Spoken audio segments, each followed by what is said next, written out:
I'll take you now to Virginia, Arlington National Cemetery. President Biden delivering remarks on Veterans Day.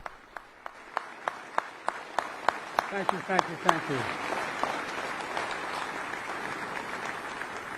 It's a great honor to be standing here again. Over 160 years ago, during what would become his final days in office, President Abraham Lincoln addressed this nation, and he said, "Let us strive on to finish the work we're in, to bind up the nation's wounds, to care for him who shall have borne the battle." My fellow Americans, First Lady, Vice President Harris, and Second Gentleman, Secretary Blinken, Austin, McDonough, Mayorkas, Chairman Brown, most importantly, our veterans, service members, and their families. I've said it many times before. I got in trouble for saying it when I was a young senator. I said we have many obligations, but only one truly sacred obligation. Sacred. To prepare those we send into harm's way and to care for them and their families when they return home and when they don't.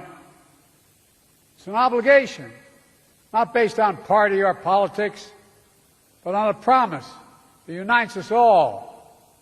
And today, as we strive on to finish the work of our moment, to bind the nation's wounds once again, we commit and recommit to this sacred vow. This is the last time I will stand here at Arlington as Commander-in-Chief. It's been the greatest honor of my life to lead you, to serve you, to care for you, to defend you, just as you defended us, generation after generation after generation.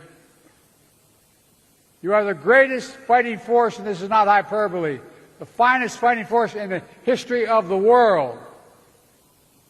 I'll never forget standing at Valley Forge, our nation's first soldiers laid down their lives to deliver a nation where everyone is entitled to inalienable rights, life, liberty, pursuit of happiness.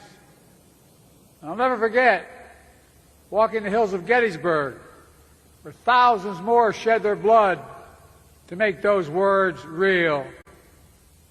I'll never forget in Belleau Woods, visiting there to pay tribute to the heroes who stepped on that beach, or standing in the cliffs of Normandy 80 years after D-Day to honor the service members and veterans who literally saved the world with absolute heroism.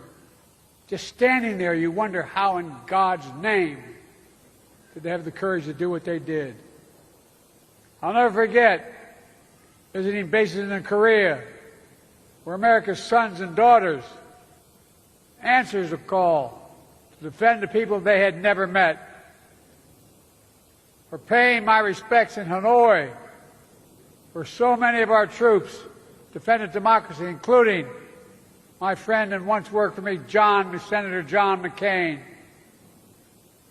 I'll never forget my trips to Afghanistan and Iraq, where tour after tour, young men and women served and sacrificed to keep our nation safe. 4 presidents faced a decision after we had gotten bin Laden whether to end our longest war in history in Afghanistan. I was determined not to leave it to the 5th. Every day I still carry a card with me, my schedule every single day for the last 10 years. On the back of my schedule it says, U.S. daily troops in Afghanistan. U.S. troops died in Afghanistan as of today, 2,465. Troops wounded in Afghanistan, 20,769. U.S. troops, Iraq, died in Iraq, 4,620. Wounded in Iraq, 32,766. Ladies and gentlemen, this is my duty as president, but also as a parent. Like many of you, our son Bo Biden deployed to Iraq for a year with the Delaware National Guard. I still remember the day he asked me to pin his bars on him. He stood ramrod straight. How proud Jill and I and our entire family felt. Like so many of you, we also remember how hard it was when he was deployed. Empty seats at the dinner table, missed holidays and birthdays, prayers of hope and worry, repeated every morning and every night.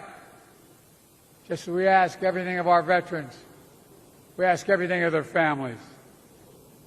The English poet John Milton wrote, and I quote, "They also serve who only stand and wait, as so many of you have."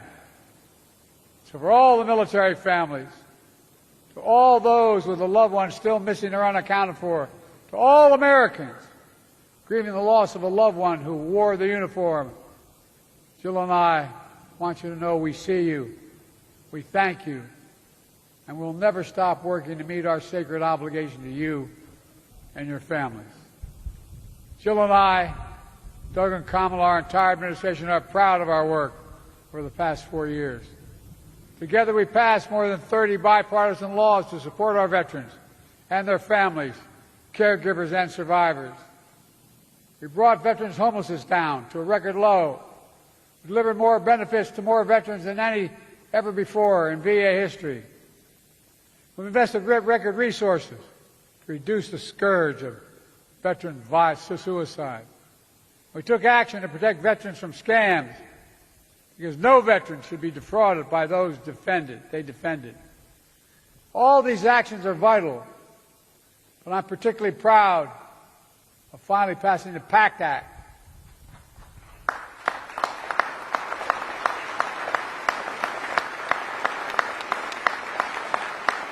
This is the most significant law in our history, our nation's history, to help millions of veterans who are exposed to toxins like Agent Orange and burn pits during their military service.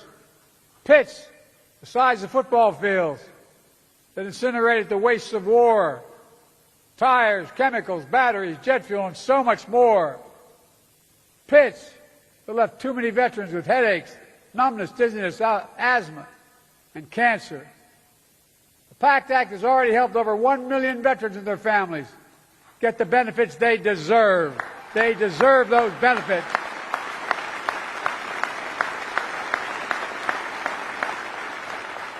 Today, I'm proud to announce that the VA will expand the number of cancers covered under the PACT Act. And to all veterans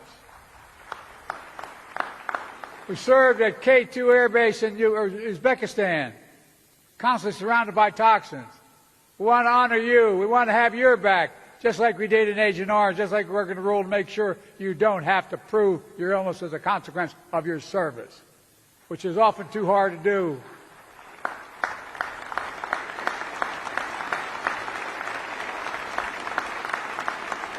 God willing, we will make sure that any rare condition you've developed is covered. We're committed to getting this rule in place by the end of my term. Folks, this matters. Too many of our nation's veterans have served only to return home to suffer from permanent effects of poisonous chemicals. Too many have died, like our son Bo and like Sergeant First Class Heath Robinson, for whom the PACT Act was named. A couple of years ago, after I signed the PACT Act, I handed a pen to his daughter, Braylee. She and her mom are with us today. I don't know where you are, but God love you. There they are. Stand up, ladies.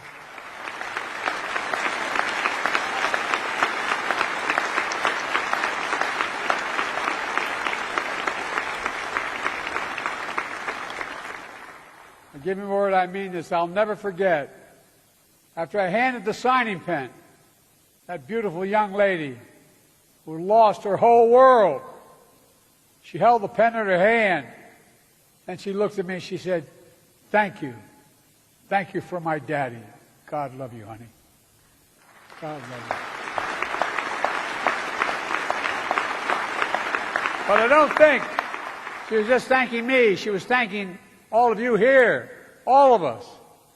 everyone who fought hard and came together to keep our promise to our veterans, to keep the faith. My fellow Americans, we stand here today. We think about all that our veterans have given to our nation, serving and sacrificing in uniform, just as they serve and sacrifice here at home, as educators, firefighters, law enforcement officers, construction workers, entrepreneurs, business leaders, doctors, nurses, elected leaders, and so much more. And just as they routinely put aside differences to work together, this is the moment. This is the moment to come together as a nation, to keep faith in each other. The world is dependent on each of you and all of us, all of you, to keep honoring the women and the men and the families who have borne the battle, to keep protecting everything they fought for, to keep striving to heal our nation's wounds, to keep perfecting our union. We're the only nation in the world built on an idea. Every other nation is based on things like geography, ethnicity, religion. But we're the only nation, the only in the world, built on an idea. And that idea is we're all created equal, deserve to be created equal throughout our lives. We haven't lived up to it every time, but we've never walked away from it. Even when it's hard, especially when it's hard. And today, standing together to honor those Americans who have dared all, risked all, and given all to our nation, we must say clearly, we never will give up. God bless our veterans and their families.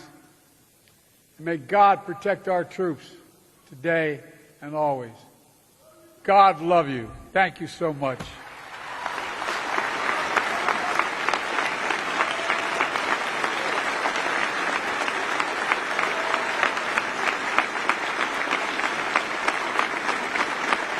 If you're just joining us, you are looking at a live picture of Arlington National Cemetery. President Joe Biden just delivered his final address as Commander-in-Chief on this Veterans Day at Arlington National Cemetery. 70 days left in office, and of course he paid tribute to the veterans who sacrificed their lives for our country. He also reflected on his political career, working with the military and meeting with service members and their families. He also talked about his record. 41 laws to support veterans and their families were passed under his administration. He also spoke about his late son, Beau Biden, who was a member of the Army and, of course, the National Guard.